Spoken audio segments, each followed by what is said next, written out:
Bonjour à toutes, bonjour à tous. Bonjour à tous ceux qui nous regardent sur Internet. Je vous invite tous à éteindre vos portables pendant qu'on y est. Bienvenue à ceux qui sont là pour la première fois. Comme tous les dimanches, on va avoir un déroulement assez classique. On aura une première partie de louange, d'adoration, de prière. Et puis après, on aura un moment où on prendra la scène pour se souvenir du sacrifice de notre Seigneur. Et on terminera avec un message de Georges.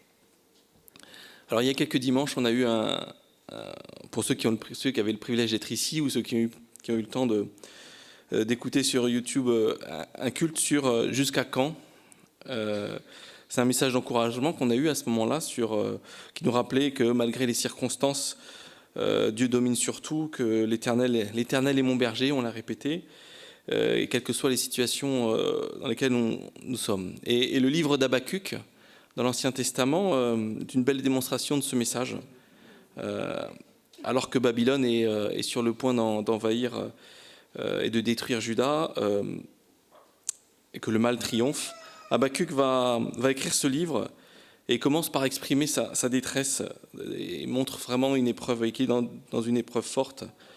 Il dit « Jusqu'à quand, l'Éternel, vais-je crier à toi ? Tu n'écoutes pas, j'ai crié vers toi pour dénoncer la violence. » Donc Habakkuk a des soucis quand même.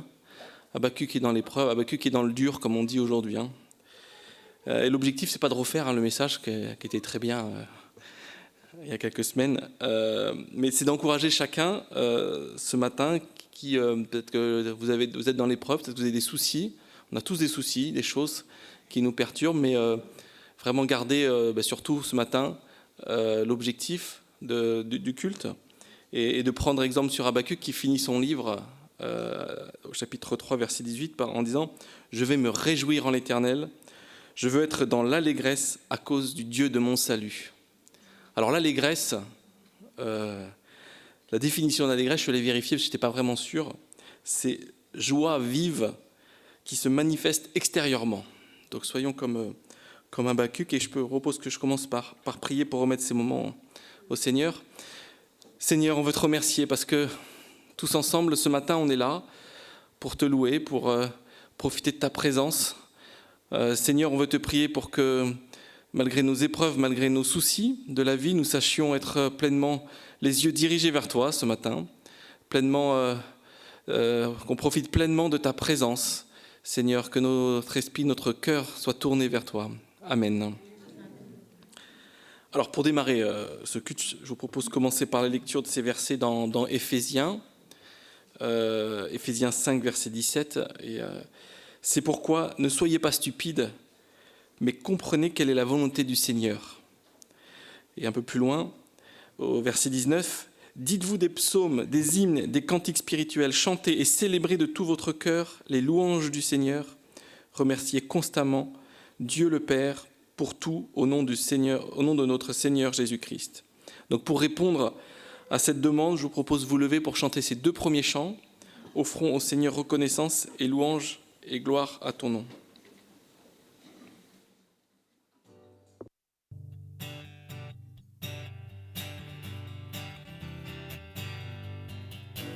Offrons au Seigneur reconnaissance, son amour dure à jamais. Car il est bon, il est au-dessus de tout, son amour dure à jamais. Chantons, louons,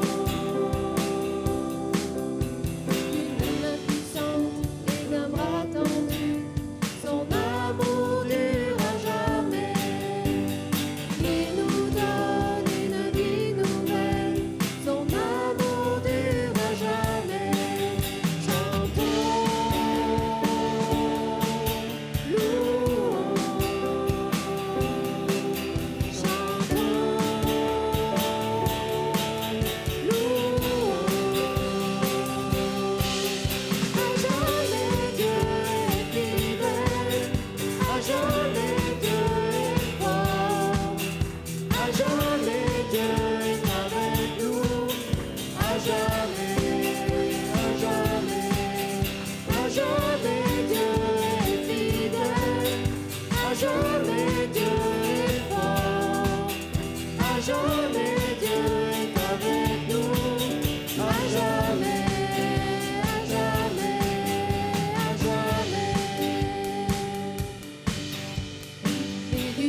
jamais Dieu est avec nous. À jamais, à jamais, à jamais.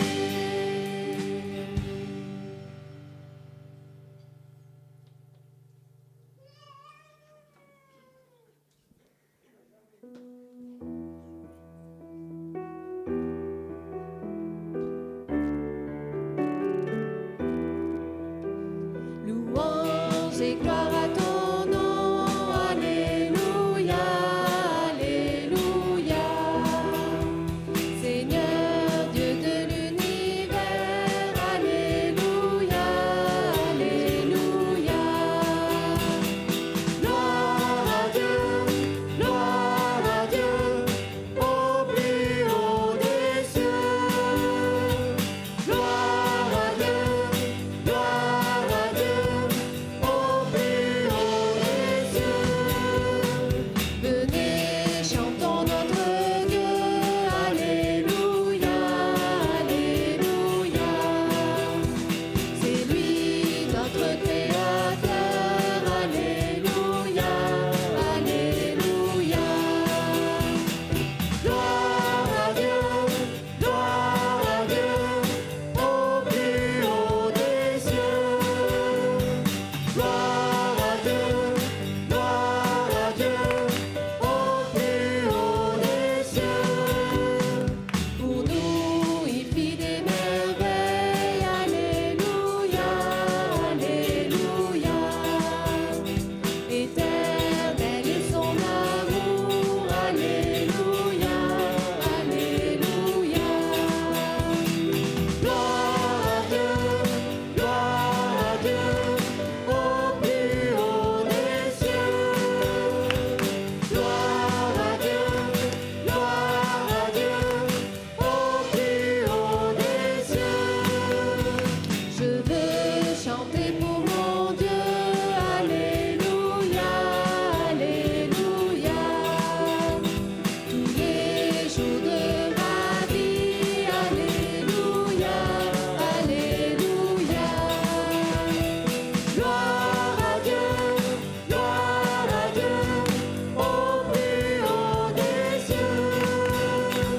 Gloire à Dieu, au plus haut des cieux.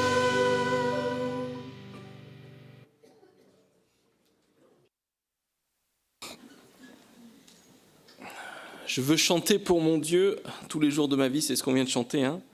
Alors quand on souhaite donner notre vie à l'Éternel, quand nous souhaitons nous confier en lui, il est toujours bon de se rappeler, de remercier pour sa présence partout et tout le temps. Et avant de chanter le cantique suivant, je vous propose de lire encore dans les psaumes, le psaume 89, verset 2.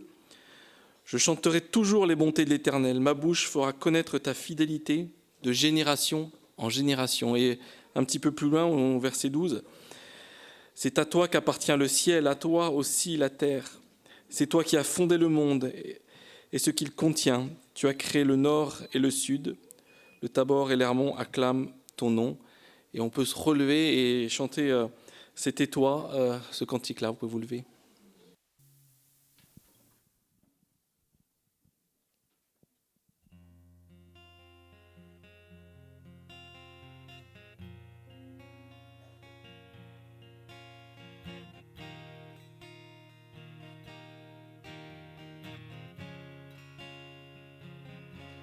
Le ciel et les étoiles, c'était toi. Ces couleurs sur la toile, c'était toi. Ce vent gonflant ma voile, c'était toi. Depuis le premier jour, c'était toi. La voix dans le silence, c'était toi. La paix dans la souffrance, c'était toi. Cette douceur immense, c'était toi. Dans chacun de mes jours, c'était toi. Et quand je vois le ciel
pouvez vous rasseoir.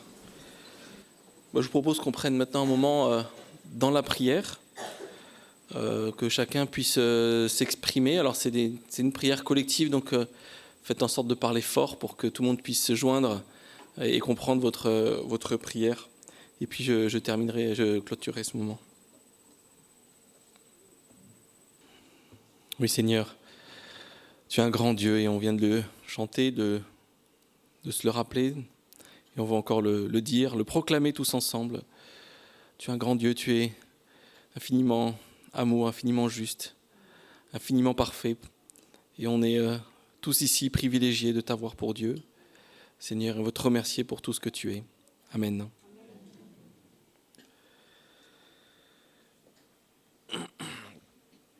Alors je vous propose de continuer à louer notre Dieu pour tout ce qu'il a fait, tout ce qu'il est.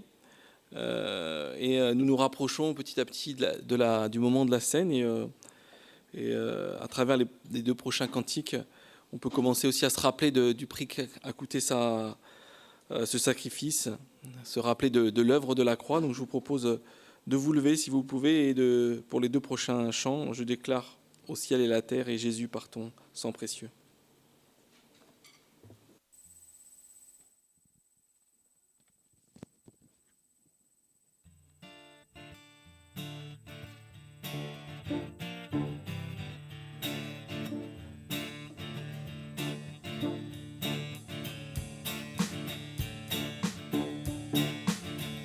Déclare au ciel et à la terre que Dieu est mon Père. Et quand Jésus-Christ son Fils, j'ai tout de lui en moi. Je déclare aussi que son esprit crie en moi, Abba Père. Et que l'ennemi n'a plus qu'à trembler sous nos pas. Je déclare au ciel et à la terre que Dieu est mon Père. Et quand Jésus-Christ son Fils, j'ai tout de lui en moi. Je déclare aussi que son esprit crie en moi, Abba Père, et que l'ennemi n'a plus qu'à trembler sous nos pas. À Dieu soit le règne, la puissance et la gloire aussi. À Dieu soit le règne, la puissance et la gloire aussi. Je déclare au ciel et à la terre que rien ne peut nuire à l'amour qu'il m'a donné en mourant sur le bois, et qu'il me donne à jamais à chaque fois que mon cœur prie, et que son esprit atteste ses désirs en moi. À Dieu soit le règne, la puissance et la gloire aussi. À Dieu soit le règne, la puissance et la gloire aussi, et la gloire aussi.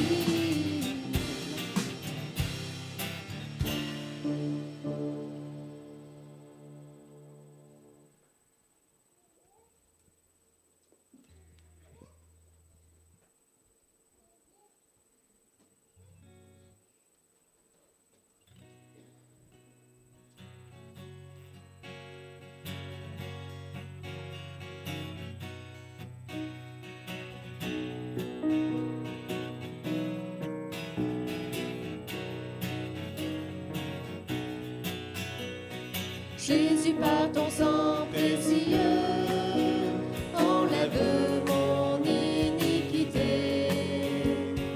Regarde-moi du haut des cieux, dis-moi que tu m'as pardonné. J'ai longtemps erré, cœur rebelle, mais j'entends ta voix qui m'appelle. Au pied de ta croix maintenant, tout confus, brisé,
pouvez vous rasseoir.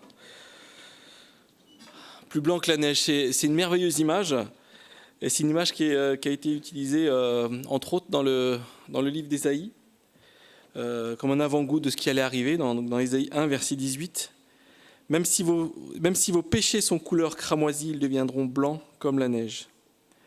Et ce changement de nos péchés a eu un prix, comme nous le rappelle ce verset de Romains, dans Romains 5, verset 8. Mais voici comment Dieu prouve son amour envers nous, alors que nous étions encore pécheurs, Christ est mort pour nous.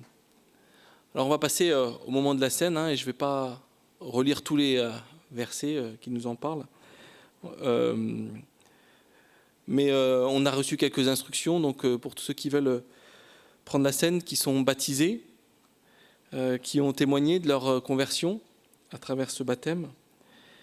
Tous ceux qui sont baptisés et qui vivent en pleine conscience d'un péché et qui ne veulent pas le résoudre, je pense que ce serait mieux que vous restiez assis. Mais pour tous les autres, je vous invite à vous lever pour la distribution, et j'invite aussi ceux que j'ai appelés pour distribuer à venir ici pour distribuer la scène.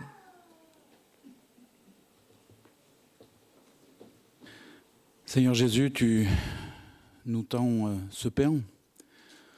Quand on regarde en arrière et quand on regarde les siècles qui ont passé, Seigneur, on veut regarder à cette main qui était percée, qui nous a tendu ce pain en disant « Prenez ceci en mémoire de moi jusqu'à ce que je revienne ». Et c'est un symbole de l'alliance que tu as voulu sceller avec nous. À travers les âges, Seigneur, tu avais scellé bien des alliances déjà. Tu avais à chaque fois été à l'initiative des alliances que tu as voulu sceller avec l'homme, Seigneur. Et cette dernière, celle-là, tu as voulu la sceller par le don de ta vie, le don de ton corps. C'était la dernière alliance, Seigneur, et celle-là, elle a été définitive. Seigneur, tu as donné ta vie en haut de cette croix, Seigneur, et tu as dit, Père, pardonne-leur.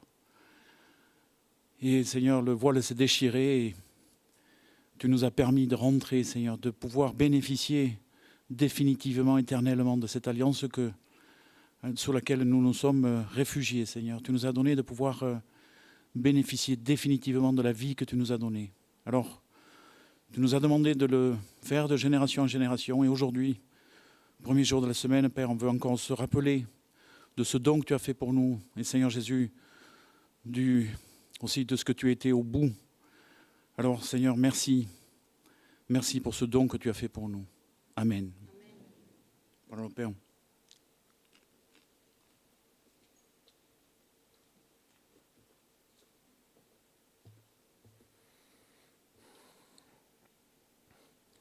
Oui, Seigneur Jésus, c'est vrai, nous avons pu nous rappeler de ce pain qui nous rappelle de ton corps donné pour nous en sacrifice. Et maintenant, cette coupe nous rappelle aussi ton sang qui était versé pour nous à la croix. Et c'est vrai que quand nous nous rappelons de ce que tu as fait, on voit que ce sang a coulé au moins 7 fois entre le jardin de Gethsémanée où des grumeaux de sang ont coulé en terre tellement tu étais angoissé, comme un signe de tes souffrances morales. Et puis jusqu'au moment où tu étais sur la croix, tu étais mort. Et alors il y a ce soldat qui a pris cette lance, qui l'a lancée pour savoir si tu étais bien mort. Et effectivement, de sang et de l'eau sont coulés. Et ce sang, toi qui étais l'agneau préconnu dès avant la fondation du monde, tu as donné ce sang. Et ce sang, nous voulons vraiment le prendre et le mettre sur les poteaux et les linteaux de notre cœur. Parce que c'est vrai que ce sang de l'agneau, c'est celui qui nous lave de nos péchés et qui nous rend plus blancs que la neige. Alors merci Seigneur Jésus pour ce don infini à la croix. Merci pour ce sang. Merci pour ta victoire. Merci parce que tu es ressuscité et maintenant nous te glorifions de tout notre cœur et nous rendons gloire au Père. Amen. Prenons le vin.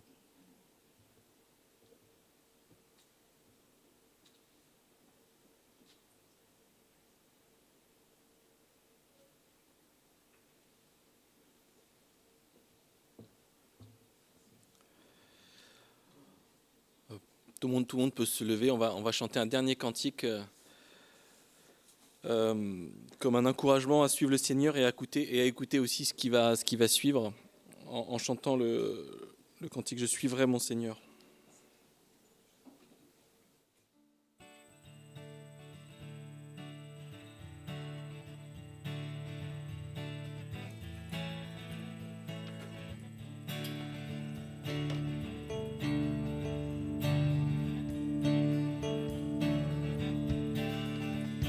Je suivrai mon Seigneur et mon Maître, sans jamais m'éloigner de ses pas, sans que rien ici-bas ne m'arrête, et sans rien que le chant de sa voix. Je vivrai de bonheur et de grâce, de l'amour que son cœur m'a donné, et que rien ici-bas ne l'efface. C'est le vœu de mon âme assoiffée. Un seul instant auprès de toi vaut bien les heures et la route. Tout autant que ce soit toi qui m'accompagne au parvis de ta joie. Je suivrai mon Seigneur et mon Maître, sans jamais m'éloigner de ses pas, sans que rien ici-bas ne m'arrête, et sans rien que le chant de sa voix. Je vivrai de bonheur et de grâce, de l'amour que son cœur m'a donné, et que rien ici-bas ne l'efface. C'est le vœu de mon âme assoiffée. Un seul instant auprès de toi vaut bien les heures et la route. Tout autant que ce soit toi qui m'accompagne au parvis de ta joie.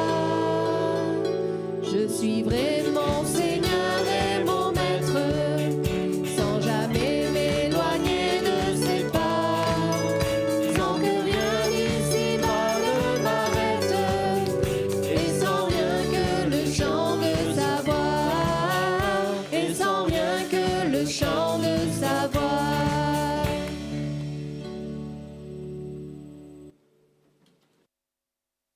Vous pouvez vous rasseoir. Avant de laisser la place à Georges, on vient de chanter et sans rien que le chant de sa voix, c'est un peu ce que va nous présenter Georges, le chant de la voix de notre Seigneur à travers la parole. Je vais prier pour ces moments. Seigneur, on veut te prier que tu ouvres nos cœurs pour la parole qui va être ouverte. On te prie aussi pour Georges, que tu l'accompagnes, que tu le guides dans ce qu'il va nous dire, Seigneur. Amen.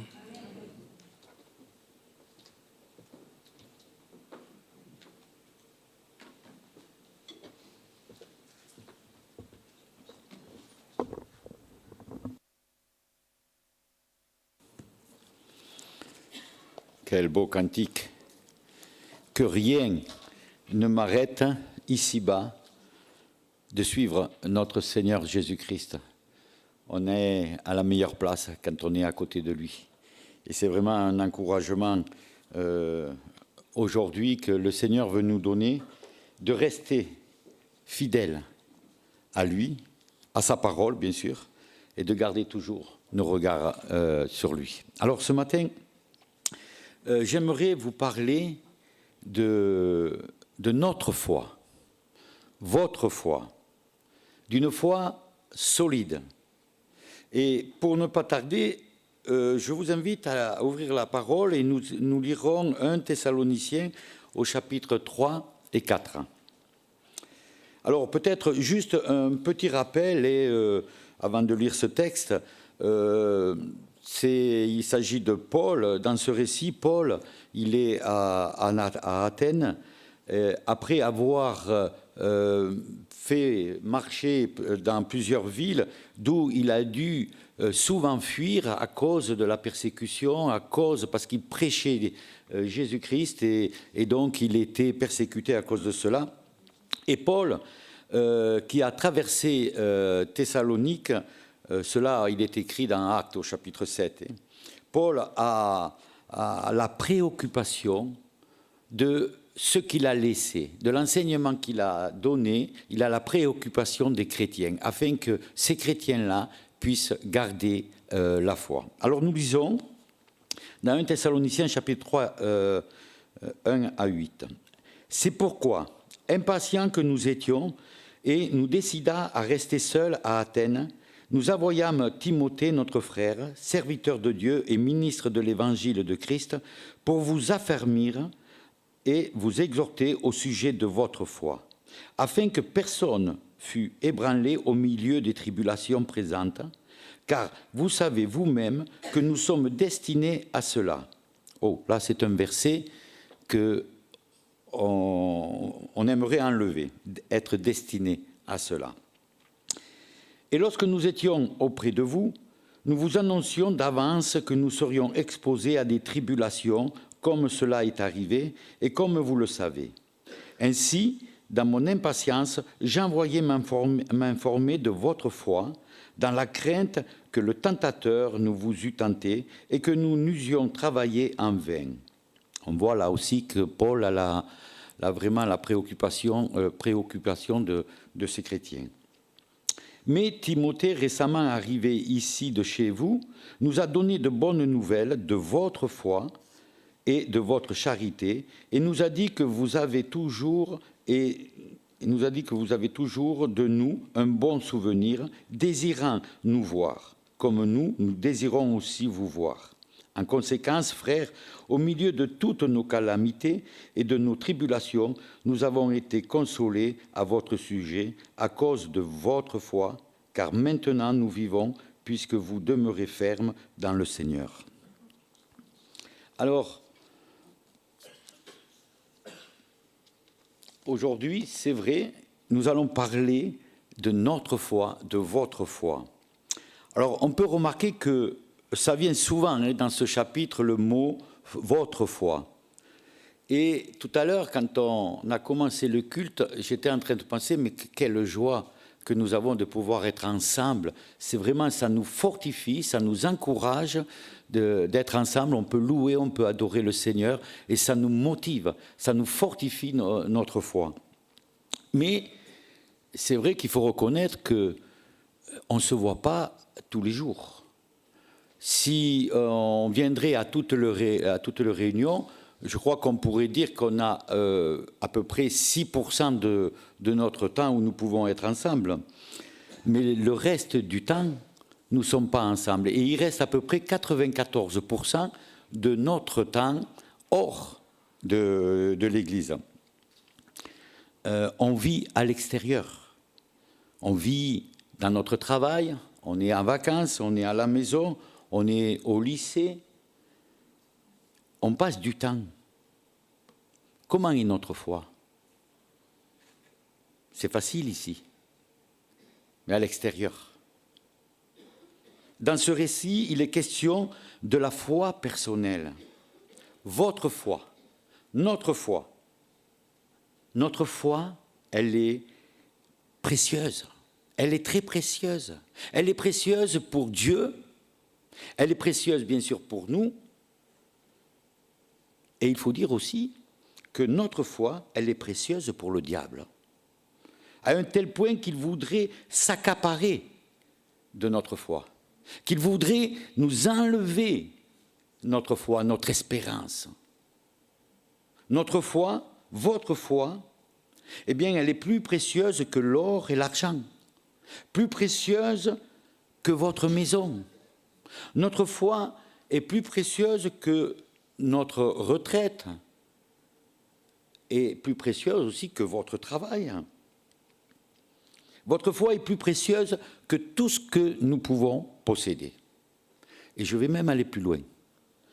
Notre foi, elle est plus précieuse que notre santé. Ce n'est pas évident de dire ça. Quand on est en bonne santé, c'est facile. Mais quand on passe par la maladie, par la persécution, c'est moins facile. Alors, ta foi, notre foi, elle est plus précieuse que tout ce que nous avons. Et c'est ça que le Seigneur veut. C'est ça que le Seigneur attend de nous, notre foi. parce que nous obtiendrons notre salut au prix de notre foi. C'est ce que nous dit la Bible. Et c'est pour cela que le tentateur attaque notre foi, parce que pour lui, il veut nous enlever notre foi, notre confiance. Paul, donc, arrive de Philippe, où c'est vrai que, là aussi on le lit dans Actes, où il a été maltraité, accusé injustement, il a été frappé, il a été mis en prison. Qu'est-ce qu'il a fait, Paul? Oh, il n'a pas levé le poing, il ne s'est pas rebellé, il ne s'est pas lamenté, il a gardé la foi. Le problème, peut-être ce n'est pas la tempête. Le problème, peut-être, c'est notre foi. Nous, on croit que d'avoir la foi, ça nous empêche notre vie d'être secouée, ça nous empêche que notre bateau prenne l'eau. Vous vous rappelez l'histoire des disciples qui étaient dans la barque? Ils ont paniqué. Et Jésus, il s'est préoccupé de quoi? Eh bien, il a dit, où est votre foi? Et c'est après qu'il a calmé la tempête. On peut être bousculé par la tempête, on peut être bousculé par les épreuves. Où est ta foi?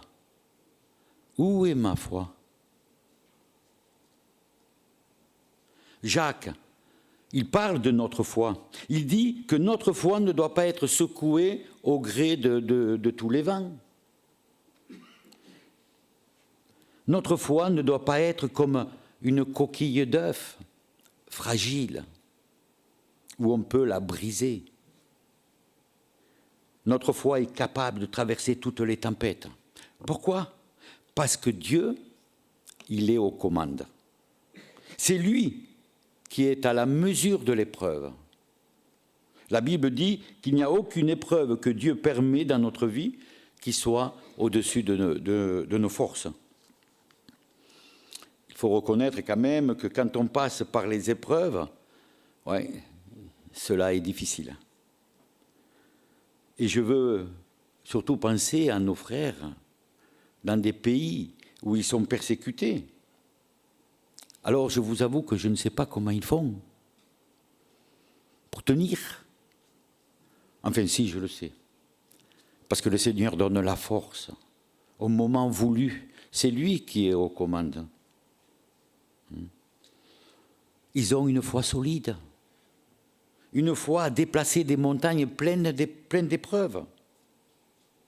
Alors, soyons certains que ta foi en Dieu t'aidera à surmonter toutes choses, épreuves, et même si de ton vivant tu ne le vois pas, eh bien tu le verras là-haut, parce que Dieu a promis. Alors je reviens sur notre texte. Paul et ses compagnons étaient à Thessalonique et ils y ont prêché, et on sait qu'il y a eu des gens qui se sont tournés vers Dieu, accusés encore injustement. Il doit fuir, laissant Silas et Timothée, et Paul a continué à aller prêcher. Il a été à Bérée, d'autres chrétiens se sont donnés au Seigneur, mais les attaques du diable étaient là. Des personnes de Thessalonique sont venues, ils ont encore essayé d'attaquer Paul, et il a fallu qu'il fuit aussi, et donc là il est à Athènes. Mais il est inquiet pour les chrétiens de Thessalonique. À Thessalonique, il est resté quelques semaines, il n'est pas resté longtemps, je crois que dans Actes il nous est marqué qu'il est resté 3 ou 4 sabbats. Et ici, ce qu'on peut dire, c'est que dans ce chapitre, il est beaucoup question de notre foi, de votre foi. Par exemple, au verset 2, verset 5, verset 6, verset 7 et verset 10, il est question de votre foi. Alors ce matin, oui, je pense que Dieu veut nous parler de ta foi, de ma foi. Ma foi quand je suis à la maison, ma foi quand je suis au travail, ma foi quand je suis n'importe où je me trouve, ma foi dans mon couple. Qui n'a jamais été éprouvé dans ces domaines-là? Et combien de fois, lorsque notre foi est éprouvée, que ce soit au travail, que ce soit à la maison, etc., eh bien, qu'est-ce que vous avez envie de faire? Qu'est-ce qui vous arrive quand vous êtes vraiment écrasé? Parfois, on a envie de baisser les bras. Le doute vient s'installer. On a envie de dire, oh, bien finalement, est-ce que, Seigneur, tu vois les choses? Si Dieu était là, si Dieu est bon, pourquoi il reste dans le silence? Pourquoi il ne me répond pas? Vous savez, Dieu a dit à Israël, je t'ai fait passer dans le désert afin de savoir quels étaient tes sentiments de ton cœur. Je t'ai éprouvé, mais j'ai toujours été là avec toi. Quand tu as eu faim, je t'ai nourri de la manne qui descendait du ciel. Quand tu as eu soif, eh bien, du rocher le plus dur, eh bien, j'ai fait sortir de l'eau et tu as pu boire. Ne doute jamais. Oui, notre foi, elle peut être éprouvée. Parfois, la bénédiction tarde. Alors, que faire alors? Est-ce que nous allons penser comme la femme de Job, quand elle lui a dit comme ça, mais maudit Dieu et meurs, tu vois tout ce qu'il t'arrive. Hein, si Dieu était là. Non. Job a dit, je sais que mon Rédempteur, il est vivant. Alors, est-ce que nous savons que notre Rédempteur, il est vivant même à travers les épreuves, à travers les épreuves que tu passes? Hein? Vous savez, Dieu est vivant. Hein? Car sa venue, elle est aussi certaine que le seuil de l'aurore. Ta foi sera éprouvée. Tu peux croire peut-être à un évangile de rose. Et souvent, hein, malheureusement, on entend souvent que, hein, ouais, si tu crois en Dieu, tu vas voir. Hein, plus de soucis, plus de problèmes. Tout va aller bien. Ton patron va t'apprécier. Il va te respecter. Tu vas rouler sur l'or.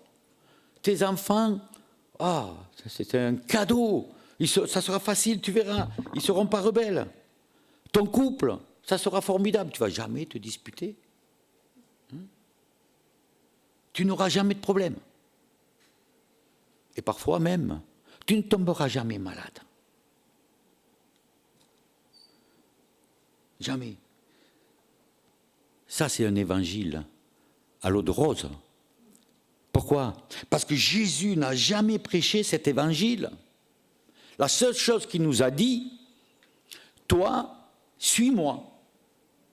C'est ce qu'il a dit à ses disciples. Toi, suis-moi. Aujourd'hui, le Seigneur nous dit la même chose. Il nous dit, toi, suis-moi. Hein?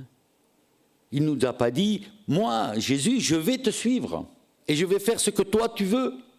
Ben, ce n'est pas ce que le Seigneur nous dit. Ça, c'est l'évangile, la vérité. Hein? Parce que parfois, on croit que, voilà, j'ai la foi, Seigneur, alors je te demande ceci, ben, accorde-me-le. Oh non, toi, suis-moi. Ah bon? Ah ben moi, je voulais aller aux Caraïbes. Hein? Eh ben non, tu n'iras pas aux Caraïbes. Tu voulais être riche? Eh ben non, tu ne seras pas riche. Par contre, tu auras une richesse que personne ne pourra t'enlever. Hein? Oui, Dieu prendra soin de toi si tu le suis. Toi, suis-moi. Pas toujours comme toi tu veux, non. Les plans de Dieu ne sont pas toujours, vous savez, une ligne droite. Hein. Le peuple d'Israël, à la sortie d'Égypte, n'ont pas pris le chemin le plus court, n'ont pas pris le chemin le plus facile. Ah, je pense, j'ai jamais été dans le désert, mais je pense que ça doit, en pleine cagne, hein, ça doit être pénible, parce que déjà que nous, on a un 35, là, on étouffe. Imaginez quand vous êtes dans le désert. Hein, ils ont eu, ça devait être, c'est peut-être pas toujours plat non plus, ça devait monter, redescendre. Non, c'est pas facile. le cœur de Paul bat pour les Thessaloniciens. Alors il s'inquiète pour eux. Il s'inquiète pourquoi? Parce qu'il sait très bien que le diable, il rôde. Et que le diable, ta foi, il veut te l'ôter. Et Paul, il le sait très bien. Il sait que le diable est le prince de ce monde. Il est chez lui. Il sera toujours là, d'ailleurs. Essayez de le chasser, le diable. Ben, il trouvera toujours le bon moment pour revenir. T'inquiète pas là-dessus, il a plus d'expérience que nous, et il sait comment nous prendre, il sait nos points faibles, il sait où aller. Par contre, on peut lui résister. On peut lui résister en se soumettant à Dieu. En croire que le Seigneur est avec nous comme il a été avec le peuple d'Israël quand il a nourri et donné à boire. Éphésiens nous dit « Ayez toujours les armes de Dieu parce que jusqu'à la fin, le diable essayera de nous déchoir de notre fermeté, de notre foi en Jésus-Christ. » Oui, c'est vrai, on peut parler du diable. Oh, je ne veux pas lui donner la gloire. Il y a des personnes qui voient le diable partout. Mais il y en a d'autres, par contre, qui ne veulent même pas entendre parler du diable. Vous savez, il est important de mettre l'enseigne biblique à leur place. La Bible elle parle d'argent, mais elle ne parle pas que d'argent. Vous savez, avec l'équipe d'anciens, nous essayons toujours de faire en sorte que l'enseignement biblique, elle soit à la bonne place, et que ça soit l'Écriture qui nous dirige, qui nous parle. C'est vrai qu'on parle de tout, mais on ne parle pas que d'eux. Vous savez, l'apôtre Paul, c'est pareil. Il n'a rien mis de côté. Il est resté dans la vérité, et la vérité n'était pas un évangile à l'eau de rose. L'Écriture, elle ne cache rien. Elle nous fait comprendre que les vainqueurs, eh bien, c'est ceux qui seront restés fidèles à Jésus-Christ. Alors, restons fidèles à la parole. Croyons à ce que l'Écriture nous dit. C'est vrai que la Bible ne nous cache rien des difficultés, mais elle nous promet que celui qui garde la foi au Fils de Dieu, eh bien, il sera vainqueur. Et nous sommes vainqueurs. En Jésus-Christ, bon, pas à nous, mais en lui, nous sommes plus que vainqueurs. Paul connaissait les attaques du tentateur. Nous allons lire dans 1 Thessaloniciens au chapitre 2, verset 18. Voilà ce qu'il est dit. « Aussi voulions-nous aller vers vous, du moins moi, Paul, une et même 2 fois, mais Satan m'en a empêché. » Satan lui en a empêché. Tiens. Et pourtant, c'était l'apôtre Paul. Parfois, c'est vrai que c'est le Saint-Esprit qui nous dirige, qui nous conduit, et qui nous empêche des fois d'aller à tel ou à tel endroit. Mais ici, c'est Satan qui l'empêche. Et il ne l'empêche pas une fois, mais il l'empêche 2 fois. Vous savez, le diable, il aime nous isoler. Il aime les disputes, les critiques. Ça commence toujours parce que, tiens, je vois un frère comme ça, waouh, je m'emporte. Mais prions pour la personne, plutôt que de nous emporter. Oui, le diable veut nous isoler, parce qu'il sait que quand nous sommes isolés, eh bien, nous sommes plus vulnérables, tout seuls. Tout à l'heure, on disait que c'est bien d'être ensemble là à l'église. Non, on est fortifiés ensemble. Quand un frère ou une sœur vient nous voir et tout, ouais, ça nous fait du bien. Et quand on est seul, eh bien, on est plus vulnérable. Paul connaît la puissance du diable, mais il ne se décourage pas. Il ne s'est pas découragé. Il envoie Timothée. Il ne s'est pas dit, oh, bon, c'est comme ça, c'est la fatalité, j'y peux rien, Seigneur, c'est plus fort que moi, voilà, je ne peux pas, moi. Mais Dieu nous donne la force. Alors Paul envoie Timothée. Hein? Il savait qu'il y avait une opposition spirituelle. Vous savez, on a rencontré des oppositions spirituelles.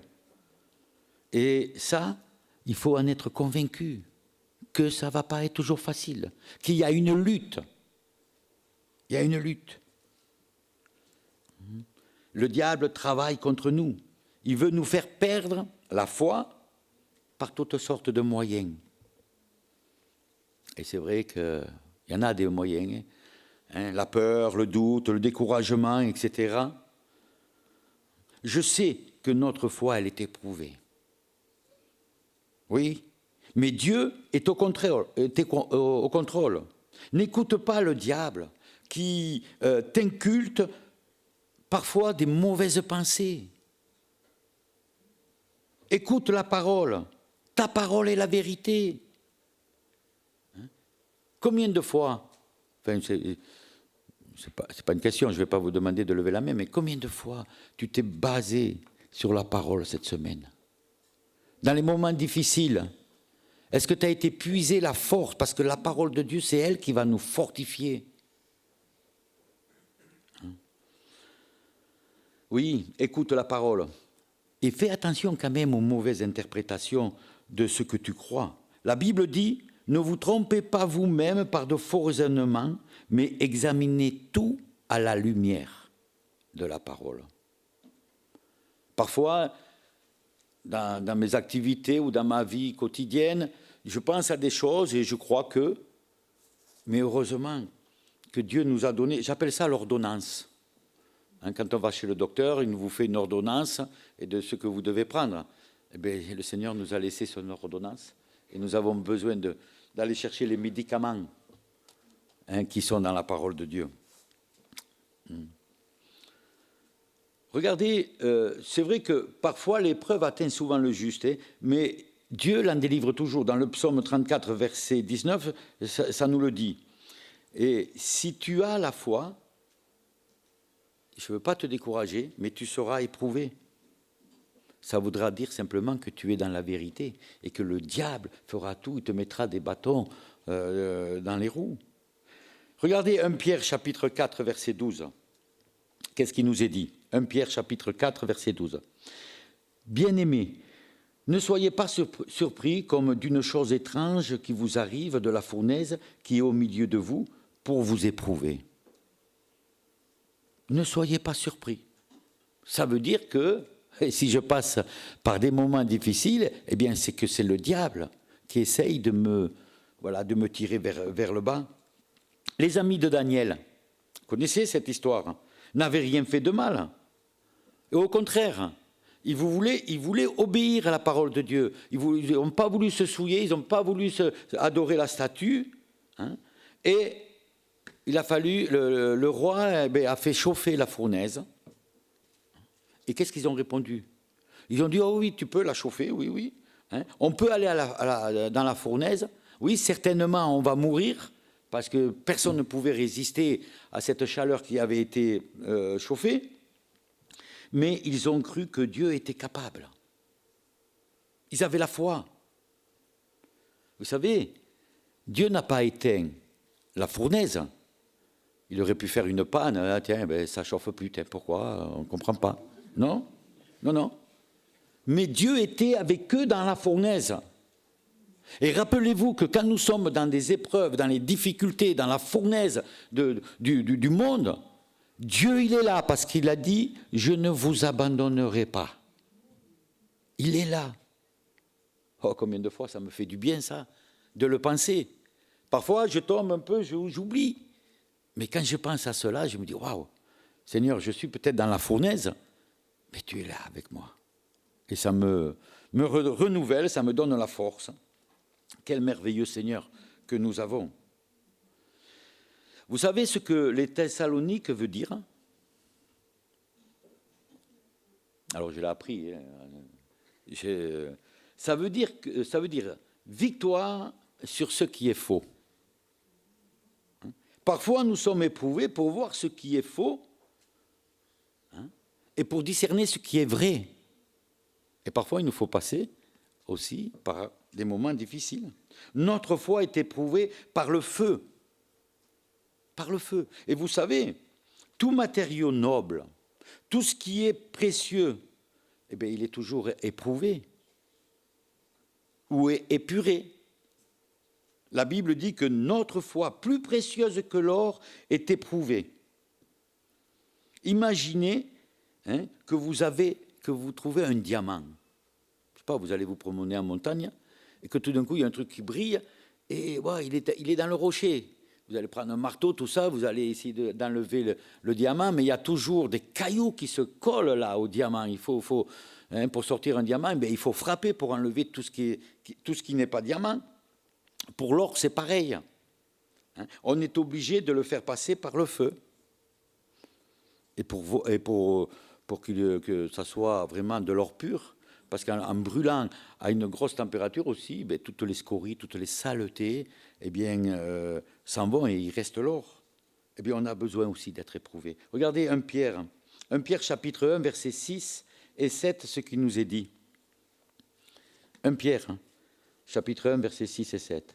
C'est là ce qui fait votre joie, quoique maintenant, puisqu'il faut que vous soyez attristés pour un peu de temps, par diverses épreuves, afin que l'épreuve de votre foi, plus précieuse que l'or périssable, qui cependant est éprouvé par le feu, ait pour résultat la louange, la gloire et l'honneur lorsque Jésus apparaîtra. Parfois, quand nous sommes éprouvés, on dit « Waouh, j'en peux plus ». Cela ne doit pas nous amener à la tristesse et au découragement. Quand Paul était en prison, il apprenait à se contenter de ce qu'il avait. Il n'était pas dans la tristesse. D'ailleurs, il chantait des louanges. Oh, combien il est important des fois dans la tristesse. J'étais en train de penser une chose tout en vous parlant. Quand j'étais chez mon oncle, à 5 heures du matin, on était réveillés avec les cantiques. Mais de l'effet de les entendre, on n'était pas énervé, ça nous apaisait. Et parfois, quand je me lève chez moi le matin et qu'il y a quelque chose qui me pèse, je mets un cantique. Ça m'apaise. Oui, au lieu de dire « j'en peux plus », ça ne doit pas nous amener à cette tristesse. Je sais que ce n'est pas facile, je le sais. Mais ça doit nous amener à la louange et à la gloire quand Jésus, lui, apparaîtra. 2 Corinthiens, chapitre 4, verset 17. Voilà ce qui nous est dit. « Car nos légères afflictions du moment présent produisent pour nous, au-delà de toute mesure, un poids éternel de gloire, parce que nous regardons non point aux choses visibles, mais à celles qui sont invisibles. Car les choses visibles sont passagères et les invisibles sont éternelles. » Oui, parfois Dieu reste dans le silence, on ne le voit pas, mais restons dans ces choses éternelles, les choses qu'on ne voit pas. Rappelez-vous, et vous connaissez, Jésus a dit à Thomas, heureux celui qui a cru sans avoir vu. L'or a une grande capacité.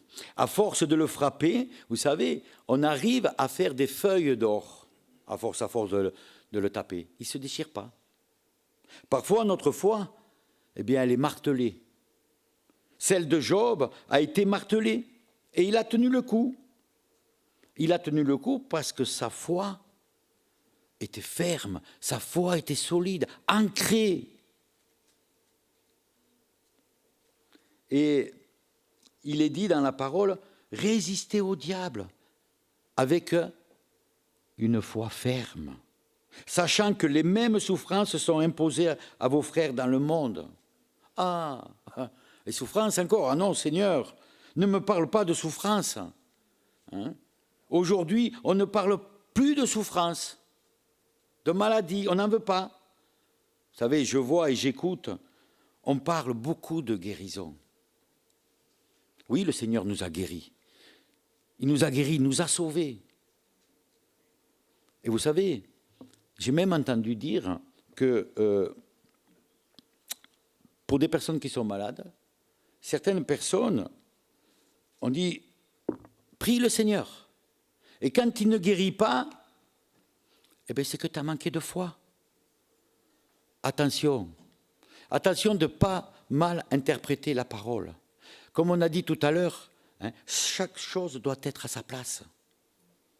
N'allons pas juger facilement un frère qui passe à travers des épreuves. On ne peut pas enlever ce mot épreuve, souffrance, persécution. Oui, tout doit être mis à sa place. Par contre, je ne fais pas ni du diable, ni des souffrances la première chose sur ma liste. Il est dit que ces mêmes souffrances ont été imposées à nos frères. Ce qui est important, frères et sœurs, c'est que nous devons prier pour un frère ou une sœur qui est dans l'épreuve. Prions que sa foi ne défaille pas. Seigneur, si c'est ta volonté de le guérir, ok, mais que sa foi ne défaille pas. Gardons la foi. Vous savez, le diable rôde comme un lion, il nous envoie des fléaux. Et des fléaux, vous savez qu'est-ce que c'est un fléau? Je l'ai lu dernièrement encore. J'apprends, vous savez, on apprend en étudiant la Bible, on apprend beaucoup. Alors je vous encourage vraiment de le faire parce que c'est là où j'apprends le plus de choses. Mais un fléau, j'ai lu que c'était 2 bâtons reliés par une chaîne ou par une lanière, et on frappait les céréales à l'époque. Maintenant, je ne sais pas si ça se fait toujours. On frappait les céréales pour que les graines tombent, et deux fois on le voyait à la télévision, et avec le vent, on voit plein de choses, la poussière qui se dissipe et toutes les mauvaises choses, mais la graine, elle tombe. Alors frappez ces céréales. Quand le diable frappe, lui, c'est toujours pour nous faire du mal. Par contre, quand Dieu frappe, c'est pour justement séparer ce qui est impur dans nos vies. Et quand il nous arrive quelque chose, parfois on demande de suite la guérison. Mais moi, je prie maintenant, Seigneur, montre-moi ce que toi, tu veux me faire comprendre. J'ai peut-être quelque chose aussi, moi, que tu veux frapper, d'enlever tout ce qui est impur. Et dans ce monde, il y a tellement de choses impures qu'on peut rencontrer. Ça peut être la pornographie, ça peut être, je ne sais pas, l'orgueil, ça peut être des tas de choses. Et le diable, lui, il va nous enfoncer. Mais Dieu veut enlever tout ça. C'est ça un fléau. Mais Dieu, oui, il utilise cela pour nous faire devenir purs comme l'or. Alors ne soyez pas étonnés si vous êtes éprouvés. Peut-être que toi, moi, nous sommes éprouvés, c'est parce que Dieu veut nous rendre purs en toutes choses. Et même, je crois que c'est dit dans la Bible d'ailleurs, c'est Paul qui le dit, que vous allez peut-être m'aider, il se réjouissait des afflictions, justement, parce que ça je ne sais pas trop, mais vous voyez ce que je veux dire. C'est ça qui est formidable avec le Saint-Esprit. Merci, mais enfin, on le reverra peut-être après. Si tu es éprouvé, ne désespère pas. Sois fidèle jusqu'au bout. Alors, c'est un encouragement. Ce matin, peut-être que le Seigneur a voulu nous parler de notre foi. Ici, c'est facile. Et à la maison, quand on va sortir, heureusement qu'il n'y a pas ma femme, parce qu'aujourd'hui, il y a le Tour de France qui passe, je vais vite partir. Elle m'aurait dit sûrement dans la voiture, ouais, tu prêches et regarde, tu rouspètes après celui qui est devant toi qui n'avance pas. Ça m'arrive souvent. Non.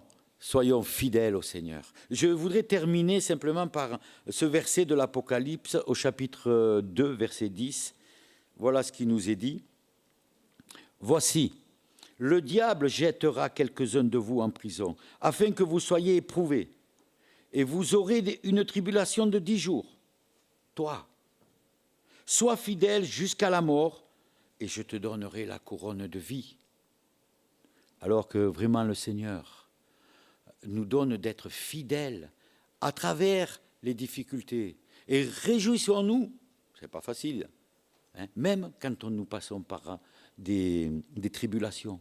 Parce que Dieu, il est aux commandes. Et j'en suis convaincu, croyez-moi, je vis des choses pas faciles, hein, mais j'ai cette espérance que le Seigneur est aux commandes et que tout concourt au bien de ceux qui aiment Dieu, que ce soit pour moi et que ce soit pour vous aussi. Gloire, louange à notre Seigneur. Que Dieu vraiment vous bénisse.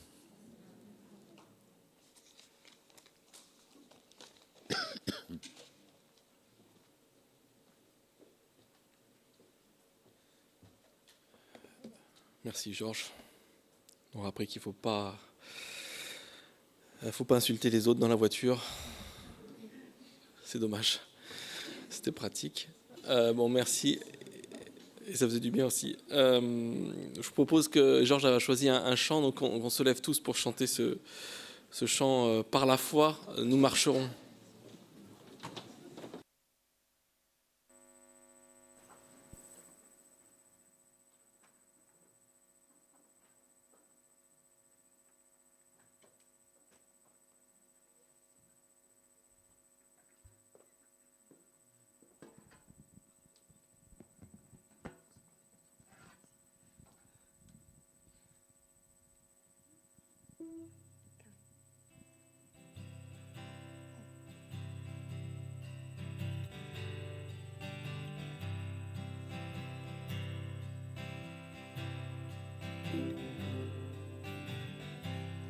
Celui qui met en Jésus une pleine confiance, jamais ne chancelle plus, compléter sa délivrance.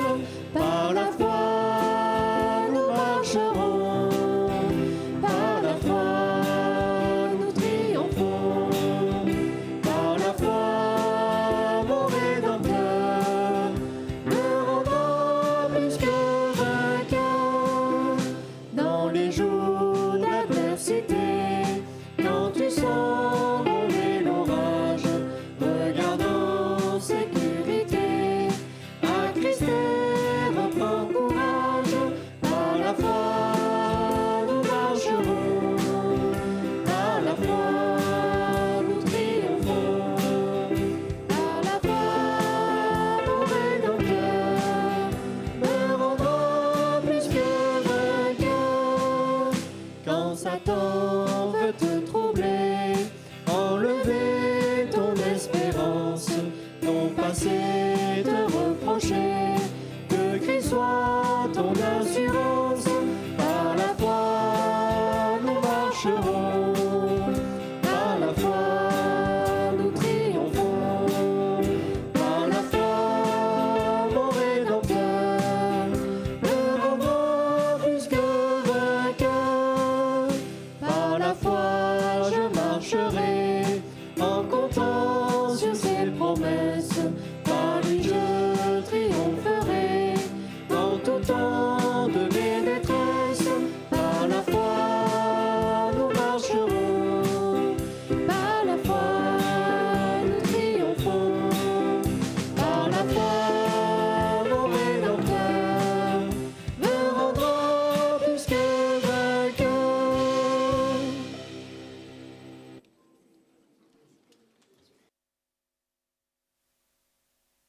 Et c'est comme ça que se termine le culte enregistré. Georges, tu fais les annonces ?